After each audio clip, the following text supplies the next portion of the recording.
Regionale di Giarro e torna in campo il Niscemi, chiamato a riprendere il proprio cammino dopo la pausa pasquale. I gialloverdi arrivano all'appuntamento con l'obiettivo di riscattare l'ultima uscita dello scorso 22 marzo, quando è arrivata la sconfitta interna contro l'Atletico Catania, di fronte a un Giarre Calcio in piena lotta per evitare i play-out, reduce dal KO sul campo della Nebrus, alla ricerca di punti pesanti per tirarsi fuori dalle zone calde della classifica. Un contesto che rende la sfida particolarmente insidiosa, soprattutto per una squadra come il Niscemi, che dovrà confrontarsi con un avversario altamente motivato. Nonostante lo stop nell'ultimo turno, resta ampiamente positivo il bilancio stagionale dei nisseni. Da matricole 38 punti in classifica rappresentano un bottino di assoluto valore.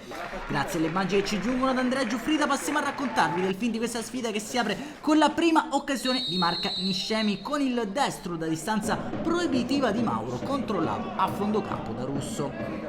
Al settimo, ripartenza mortifera del Giarre, che va in porta con 4 passaggi. Tornitore gonfierebbe anche la rete su assistenza da destra, ma gioco fermo per segnalazione di offside del primo assistente. Giallo-blu che sfiorano il vantaggio anche al 21esimo con il diagonale di Ankovic, inchiodato a terra da un reattivo Dibba. Non arrivano buone notizie per il Niscemi, con Arken costretto ad abbandonare anzitempo il campo al suo posto dentro DAV. Al 33esimo, piazzato dalla distanza di Boyang, che costringe il Russo ad alzare la sfera in corner. 2 minuti più tardi rischia il Giarre, sulla pressione di Boyang direttamente sul Russo. Il numero 10 Nisseno trova solo l'esterno della rete. Al 38esimo, schema da piazzato del Giarre, che libera in corsia Santa Paola, tiro cross deviato nella propria porta da Boyang, e giallo-blu che passano in vantaggio al regionale. Piuttosto evidente la deviazione del numero 10 giallo-verde, che va a trafiggere il proprio estremo difensore Dibba. 5 minuti di rientro in campo le due formazioni, corner da destra per l'inserimento di Camarà, che esce dai blocchi e gonfia la rete per il pari Nisseno, a segno il 19 subentrato dalla panchina. Poco più tardi dentro anche Prestia per mister Comandatore. Niscemi con la linea difensiva altissima si espone alle ripartenze giallo-blu. Ankovic si lancia in campo aperto a tu per tu con Dibba, diagonale che vale il vantaggio giarrese.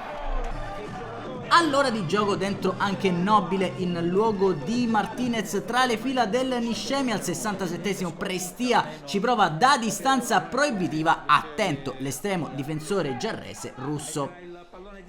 Al minuto 77 tocca a Pausata fare il suo ingresso in campo in luogo di Messina. 2 minuti più tardi, clamorosa occasione per chiudere i giochi del Giarre, sgasata sull'auto sinistro per Tornitore, che sbuccia il pallone. Migneco non riesce a ribadire in rete, flipper impazzito con le mura, che da pochi passi calcia clamorosamente fuori. Rivediamo quanto è accaduto alla prima deviazione di Tornitore, poi il tacco di Migneto, forse un tocco di mano, una seconda mano di un difensore del Niscemi, e poi le mura, apre troppo il piattone.